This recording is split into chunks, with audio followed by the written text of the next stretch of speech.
नमस्कार साथियों, स्वागत है आप सभी का एक बार फिर से आपके अपने YouTube channel Keshav Kashyap official पर। साथियों, मैं सभी के बीच आज फिर से लाइव आया हूँ केंद्रीय शिक्षक पात्रता परीक्षा पेपर 1 का प्रैक्टिस सेट 14 लेकर। ये फास्ट रिवीजन होगा CDP का, इसमें 30 क्वेश्चंस होगा। मित्रों, ये आने वाले आगामी सीटेट के परीक्षा में जो कि 28 तारीख से प्रस्तावित है, बहुत ही हेल्पफुल साबित होगा। तो चलिए इस रिवीजन को स्टार्ट करते हैं। और अगर वीडियो पसंद आए तो लाइक शेयर, और अगर चैनल पर नए हैं तो सब्सक्राइब ज़रूर कीजिएगा, ताकि मेरा भी कुछ मनोबल बढ़ता रहे और मैं आप लोगों के लिए अच्छा से अच्छा कंटेंट ला सकूं और आप लोग को डिलीवर कर सकूं। तो चलिए शुरुआत करते हैं। आज का क्वेश्चन है पहला, अंतर्दृष्टि अर्थात सूझबूझ के द्वारा सीखने का सिद्धांत गेस्टाल्टवादी मनोविज्ञान की देन है। यह सिद्धांत किसके लिए सर्वाधिक उपयोगी है? मंदबुद्धि बालक के लिए, विकलांग बालक के लिए, तीव्र बुद्धि बालक के लिए और पिछड़े बालक के लिए। तो साथियों, ये किसके लिए उपयोगी है? ये मंदबुद्धि बालक के लिए अंतर्दृष्टि और सूझबूझ का सिद्धांत सबसे बेहतर माना जाता है। और ये किसने दिया है? तो गेस्टाल्टवादी मनोवैज्ञानिक की देन है। ये भी याद रखिएगा, ये भी डायरेक्ट क्वेश्चन पूछ लिया जाता है। ठीक है, तो ये जो सीरीज चल रहा है ये रैपिड फायर की तरह हम लोग करेंगे। बिल्कुल ही 10 से 15 मिनट में ये 30 क्वेश्चन का हम लोग रिवीजन कर लेंगे। चलिए नेक्स्ट है, किस मनोवैज्ञानिक ने अपने अधिगम सिद्धांत के पुनर्वलन पर निम्नलिखित में से पहले बल दिया? देखिए, लेविन ने, स्किनर ने, हल ने और कोहलर ने। पुनर्वलन का सिद्धांत किसने दिया है? बस ये क्वेश्चन है, ये स्किनर ने दिया है। तो साथियों याद रखिएगा, ये स्किनर ने दिया है। तीसरा है, देखिए, विकास प्राणी में प्रगतिशील परिवर्तन है जो निश्चित लक्ष्यों की ओर निरंतर निर्देशित होते रहता है। यह कथन किसका है? ठीक है, हरलॉक का, जीन पियाजे का, ड्राइवर का और फ्रायड का। ठीक है, विकास प्राणी में प्रगतिशील परिवर्तन है जो निश्चित लक्ष्यों की ओर निरंतर निर्देशित होते रहता है। यह कथन ड्राइवर साहब का है। याद रखिएगा, ये कथन ड्राइवर साहब का है। Option number 3। ठीक है, नेक्स्ट है, बाल विकास के शैक्षिक निहितार्थ से संबंधित नहीं है। ये पूछ रहा है, संबंधित नहीं है, ये याद रखना है आपको। विद्यालय द्वारा समुदाय को जोड़ना, प्रातःकालीन विद्यालयी सभाओं को संबोधित करना, विद्यालय के बाग की देखभाल करना और पिछड़े और गंदे क्षेत्रों के लोगों की सेवा के लिए ना जाना। देखिए, शैक्षिक निहितार्थ क्या है, ये पूछ रहा है ऑप्शन। तो इसका आंसर देखिए, पिछड़े और गंदे क्षेत्रों के लोगों का सेवा के लिए हम लोग को जाना होता है। हम लोग क्या शिक्षा जो देते हैं, तो उसमें एक तरह का हम लोग भलाई का भी तो काम करने के लिए सिखाते हैं कि अगर किसी को मदद का ज़रूरत पड़े तो उसे मदद भी तो करना चाहिए। तो यहाँ पे क्या है, ना जाना। तो और यहाँ संबंधित नहीं है पूछ रहा है, तो इसलिए ऑप्शन यही हो जाएगा, क्वेश्चन नंबर, ऑप्शन नंबर 4, 4 का 4। ठीक है, नेक्स्ट है, प्राथमिक स्तर पर एक अच्छे शिक्षक में सबसे महत्वपूर्ण विशेषता क्या होता है? पढ़ाने की उत्सुकता, धैर्य और दृढ़ता, विषय में ज्ञान में दक्षता और शिक्षण पद्धतियों के ज्ञान की दक्षता। देखिए, शिक्षक में जो प्राथमिक, स्पेशली जो प्राइमरी के टीचर होंगे, उनमें सबसे महत्वपूर्ण विशेषता धैर्य और दृढ़ता होना ही चाहिए। नहीं तो आप बच्चे को अच्छे से नहीं पढ़ा पाएंगे। ठीक है, नेक्स्ट है, एक अच्छे शिक्षक के रूप में व्यक्ति को बुद्धि परीक्षण के परिणाम जानने के बाद निम्नलिखित में से किस व्यवहार से बचना चाहिए? परिणाम के आधार पर सुधार के लिए परामर्श देना। दूसरा है, परिणाम के आधार पर कम बुद्धि वाले बच्चों का चयन कर उन्हें कठिन कार्य करने से रोकना। बुद्धि परीक्षण का उपयोग अनुसंधान में बच्चों का व्यापक सहयोग लेने के लिए करना। और फोर्थ ऑप्शन है, शिक्षक को बुद्धि परीक्षण के परिणाम के आधार पर कोई भी कार्य नहीं करना चाहिए, करना चाहिए मित्रों। ठीक है, तो क्या हो जाएगा, एक अच्छे शिक्षक के रूप में व्यक्ति को बुद्धि परीक्षण के परिणाम जानने के बाद, ठीक है, किस व्यवहार से बचना चाहिए, ये है क्वेश्चन। ठीक है, बुद्धि परीक्षण के परिणाम के आधार पर कोई भी कार्य नहीं करना चाहिए। देखिए, बिल्कुल इसका आंसर क्या हो जाएगा, 16 का 6 का आंसर हो जाएगा ऑप्शन नंबर 2, परिणाम के आधार पर कम बुद्धि वाले बच्चों का चयन कर उन्हें कठिन कार्य करने से रोकना। ठीक है, इससे बचना चाहिए। नेक्स्ट है, बाल विकास एक क्षेत्र है जिसमें मानव मूल्यों के परिवर्तन का अध्ययन किया जाता है। एक व्यक्ति के जीवन भर के व्यवहार की व्याख्या की जाती है और बच्चे के व्यवहार की तुलना वयस्कों के व्यवहार से की जाती है। देखिए, तुलना हम नहीं करते हैं। और संज्ञानात्मक, सामाजिक और दूसरी योग्यताओं के संबंध में एक बालक के निरंतर विकास का अध्ययन किया जाता है। तो option number 4 is right answer. Next है, देखिए, प्रगतिशील शिक्षा के बारे में बोल रहा है, के अंतर्गत शिक्षा के किन दो तत्वों को विशेष महत्वपूर्ण माना है? रुचि, प्रयास, विभिन्नता, व्यक्तिगत विभिन्नता एवं रुचि, और आवश्यकता एवं अभिप्रेरण। ठीक है, आपको देखिए ये दोनों क्वेश्चन क्या है, ज़्यादा कंफ्यूज करेगा, ये तो होगा नहीं। ठीक है, तो देखिए बच्चा में जब तक आप रुचि नहीं डेवलप करेंगे तब तक आप कोई भी चीज़ उसको सिखा ही नहीं सकते हैं। तो महत्वपूर्ण भला कैसे हो सकता है? तो option number first is right answer. ठीक है, अगर आप अपनी कक्षा के बच्चों को सामाजिक, शारीरिक, संवेगात्मक विकास करना चाहते हैं तो निम्नलिखित में से आप किसका चुनाव करेंगे? आप कक्षा को बंद कर सभी बच्चे को उनके घर भेज देंगे? ऐसा तो बिल्कुल नहीं करेंगे। बच्चे को विभिन्न प्रकार की खेल प्रक्रिया सिखाएंगे। ओके, बच्चे को कक्षा में चुपचाप बैठकर पढ़ने के लिए कहेंगे? ये भी नहीं करेंगे। कक्षा में की जाने वाली दैनिक गतिविधियों को करना बंद कर देंगे? बिल्कुल नहीं करेंगे। ठीक है, तो एक ही ऑप्शन बचता है, ऑप्शन नंबर सेकेंड। बच्चों को विभिन्न प्रकार की खेल प्रक्रिया सिखाएंगे। ठीक, नेक्स्ट है 10 नंबर। विद्यालय का वातावरण उस उद्यान की भांति है जिसमें ऐसे वातावरण का निर्माण होता है जहां बालक की शक्तियां का स्वाभाविक विकास हो सके। यह मत जो है किसका है? स्किनर का है, फ्रॉवेल साहब का है, रूसो का है, जीन पियाजे का है। तो क्या हो जाएगा आंसर साथियों? क्वेश्चन नंबर 10 का आंसर ये फ्रॉवेल का है कथन, याद रखिएगा। यदि आप एक शिक्षक हैं तो विशेष आवश्यकता वाले बच्चों की शिक्षा कैसे उपलब्ध कराएंगे? अन्य सामान्य बच्चों के साथ, विशेष विद्यालय में विशेष बच्चों के लिए विकसित पद्धतियों द्वारा, और विशेष विद्यालय में विशेष शिक्षाओं पर। तो क्या हो जाएगा साथियों इसका आंसर?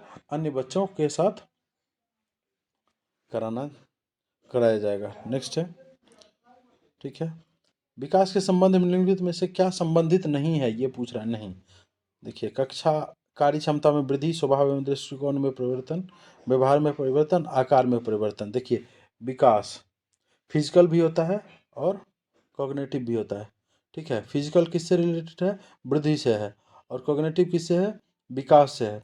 तो ऑप्शन नंबर क्या हो जाएगा इसका आंसर? देखिए आकार में परिवर्तन ये आता है फिजिकल चेंज में, और फिजिकल चेंज किससे होता है? वृद्धि से होता है, अभी हमने बताया। तो ऑप्शन नंबर 4 सही हो जाएगा। नेक्स्ट है, शिक्षार्थियों के वैज्ञानिक सोच का विकास करने के लिए आवश्यक घटक है।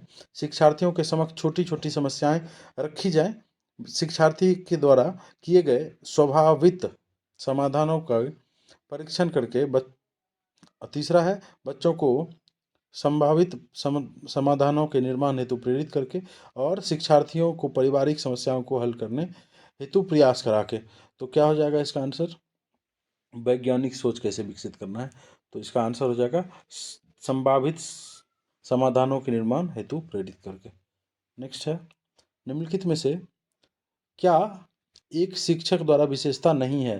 शिक्षक का क्या विशेषता नहीं है? देखिए शिक्षण कला तथा विज्ञान दोनों है। शिक्षण शिक्षा के उद्देश्यों को प्राप्त करने का साधन है। शिक्षण एक प्रयोगात्मक मनोवैज्ञानिक नहीं है। देखिए शिक्षण शिक्षक तथा शिक्षार्थियों के बीच की कड़ी है। ये तो है। देखिए ऑप्शन नंबर थर्ड पढ़िए ध्यान से।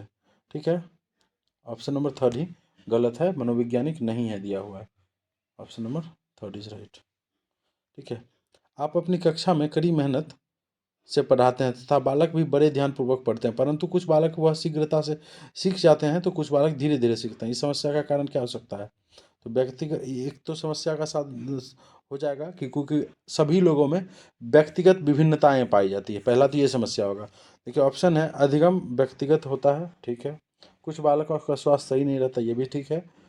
कुछ बालकों का मन विद्यालय में नहीं लगता, ये भी ठीक है। उपरोक्त सभी इसका आंसर नहीं। देखिए ये मन लगने वाला नहीं होगा, सॉरी। ये सबसे बड़ा फैक्टर है, अधिगम व्यक्तिगत होता है, सभी लोगों में अलग अलग होता है। ठीक है, चलिए, अनुसूचित जनजाति के बालकों की प्रमुख समस्या नहीं है पूछ रहा है। ठीक है, गरीबों से घिरा उनका पारिवारिक वातावरण, बौद्धिक क्षेत्र में उनका पिछड़ापन, और अध्यापकों में उनके शिक्षण के प्रति उदासीन रवैया, और चौथा है अनुसूचित जनजाति की शिक्षा का अधिक प्रचार प्रसार होना। समस्या नहीं है पूछ रहा है। ठीक है, गरीबी से घिरा उनका पारिवारिक वातावरण, ये। और फोर्थ ऑप्शन इसका हो जाएगा कि अनुसूचित जनजाति की शिक्षा का अधिकार अधिक प्रचार प्रसार होना, ये प्रमुख समस्या नहीं है।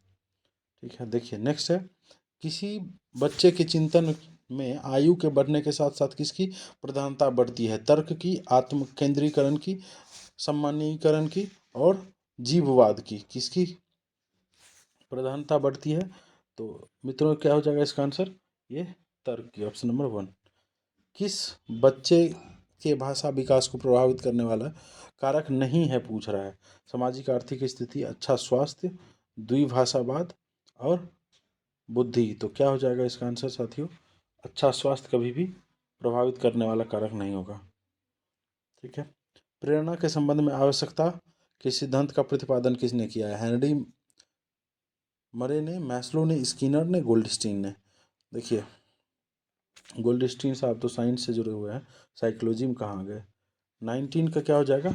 हेनरी, एक्चुअली ये हेनरी मूरे होता है, यहाँ मरे लिखा हुआ है। ठीक है, हेनरी मूरे होता है। ठीक है, नेक्स्ट, बच्चों के विकास से संबंधित निर्माण एवं खोज का सिद्धांत निम्नलिखित में से किसने दिया है? स्किनर ने, जीन पियाजे ने और रॉबर्ट ने या बैगोत्स्की ने?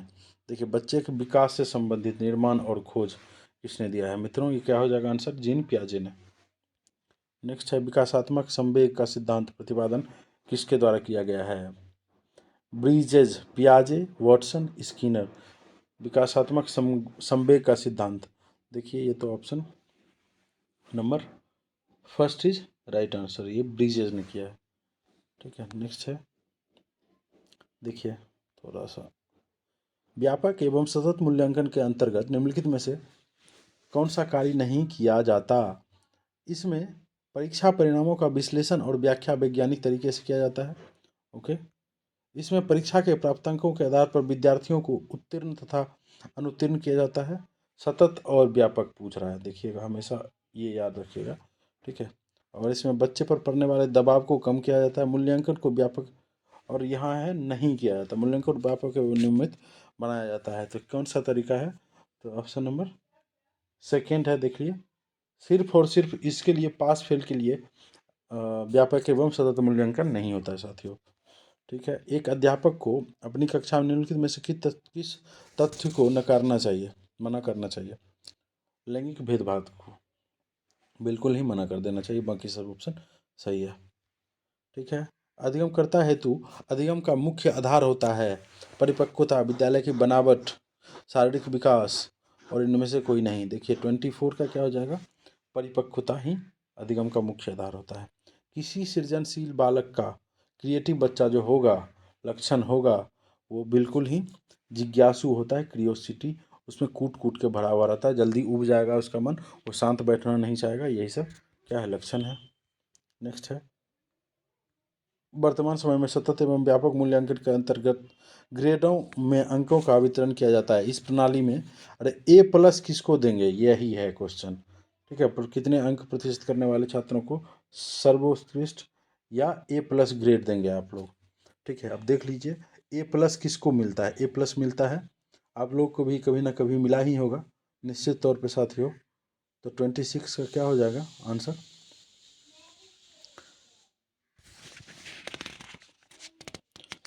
26 का आंसर A+ 90% टू 100% वाले को मिलता है। चलिए नेक्स्ट है, समावेशी शिक्षा, इंक्लूसिव एजुकेशन शिक्षा की वह पद्धति है जिसमें सम्मान और अधिगम, ये तो बहुत बार क्वेश्चन करा चुके हैं। देखिए हर शिफ्ट में पूछा जाता है ये क्वेश्चन। समावेशी इंक्लूसिव एजुकेशन आप पढ़ ही लीजिएगा, NCF आप पढ़ ही लीजिएगा, NEP 2020 जो आया है ये पढ़ ही लीजिएगा। ठीक है, RTE एक्ट आप ये पढ़ ही लीजिएगा। ठीक है, फिक्स है क्वेश्चन, एक मैप से क्वेश्चन फिक्स है। मैप, इंडिया का मैप बेहतर तरीके से पढ़ लीजिए। ठीक है, जैसे कि आप मान सकते हैं कि इंडिया का मैप कैसा होता है, ऊपर से ऐसा होता है और नीचे से ऐसा होता है। ठीक है, नीचे क्या है? इंडियन ओशियन है, फिर इधर क्या है? अरेबियन सी है, और इधर क्या है? बे ऑफ बंगाल है। यहाँ पे क्या है? राजस्थान है। यहाँ पे जम्मू कश्मीर लद्दाख है। ठीक है, इधर क्या है? अरुणाचल प्रदेश है। ठीक है, और यहाँ पे हर्ट में क्या है? इंडिया के हर्ट में कहा जाए तो MP है। बिल्कुल ही इसको ध्यान में रखिएगा। ठीक है, यहीं पे दिल्ली है, यहाँ पे हम लोगों का बिहार पड़ता है। ठीक है, यहाँ पे छोटा सा केरला है, ठीक है। यहाँ पे छोटा सा सबसे छोटा स्टेट गुजरात है, यहाँ पे राजस्थान है, ठीक है। उसके बाद फिर यहीं हिमाचल प्रदेश भी पड़ता है, ठीक है। यही सब आपको पूरा मैप पढ़ के जाना है, किधर से रास्ता कहाँ जाता है, इसी पे एक क्वेश्चन फिक्स आता है, ठीक है। तो चलिए मित्रों, इसका तो आंसर हो जाएगा सम्मान एवं अधिगम अक्षम दोनों एक साथ ही पढ़ाया जाना, ठीक है। चाहे वो बच्चा डिसेबल हो या बच्चा सामान्य हो, बहुत तेज हो, ठीक है। सुविधाएं आप प्रदान कर सकते हैं। अगर कोई बच्चा आंशिक रूप से अंधा है तो उसको सामने बिठाइए, उसको चश्मा पहनाइए, ये आपके पास है। प्रगतिशील शिक्षा के समर्थक कौन थे? देखिए, प्रगतिशील शिक्षा के समर्थक जॉन डीवी थे, ठीक है। इन्होंने ही प्रगतिशील शिक्षा को इंट्रोड्यूस किया था भारत में। जीन पियाजे के अनुसार मानसिक विकास की अवस्था कौन सी होती है? मानसिक विकास, जीन पियाजे ने 4 अवस्था बताया है, आप लोग जैसा कि जानते हैं। तो कौन कौन सा अवस्था है? SPCF हम लोग याद किए हुए हैं, ठीक है। सेंसरी मोटर स्टेज, और प्री कन्वेंशनल बोल सकते हैं, प्री कॉन्क्रीट बोल सकते हैं, फिर कॉन्क्रीट होता है, फिर फॉर्मल होता है। तो ये होता है 0 से 2, ये होता है 2 से 7, और ये होता है 7 से 11, और ये होता है 11+, ठीक है। तो यही क्वेश्चन है, पियाजे के अनुसार मानसिक विकास की अवस्था कौन सा है? तो पियाजे के अनुसार मानसिक विकास की अवस्था मित्रों ये सभी है। देखिए, तीनों तो आ ही गया, ये सभी है। आज का ये लास्ट क्वेश्चन है मित्रों। कैसा लगा सेशन आपको? ज़रूर बताइए कमेंट करके, और चैनल पर अगर नए हैं तो प्लीज़ प्लीज़ प्लीज़ चैनल को ज़रूर सब्सक्राइब करिए, ठीक है। देखिए, वह बालक जो डैश से ग्रस्त है, कौन सी बीमारी से ग्रस्त है? जो गणित अवधारणा। देखिए, डिसकैलकुलिया आपने पढ़ाया, हमने पढ़ाया था आपको, कैलकुलेशन से संबंधित डिसकैलकुलिया होता है, ठीक है। स्पष्ट समझ नहीं पाता है तो देखिए ऑप्शन नंबर 1, मतलब गणित देखे डिसकैलकुलिया लगाइए। अगर कहीं लिखने से संबंधित है, डिसग्राफिया लगाइए, ठीक है। बोलने से संबंधित है, वो पढ़ नहीं पाता है तो डिसलेक्सिया लगाइए। ये 3 कॉमन याद रखिए। और अगर उसके शरीर वगैरह मतलब वो बिल्कुल ही बोल नहीं पाता है तो अफेजिया होता है, अफेजिया लगाइए। डिस्फेजिया कुछ होता नहीं है, ठीक है। डिसलेक्सिया होता है, डिस्पेक्सिया होता है, और डिसकैलकुलिया होता है। तो इसका आंसर क्या हो जाएगा? डिसकैलकुलिया। सभी मित्रों को बहुत बहुत आभार, वीडियो में अंत तक जुड़े रहे। जय हिंद।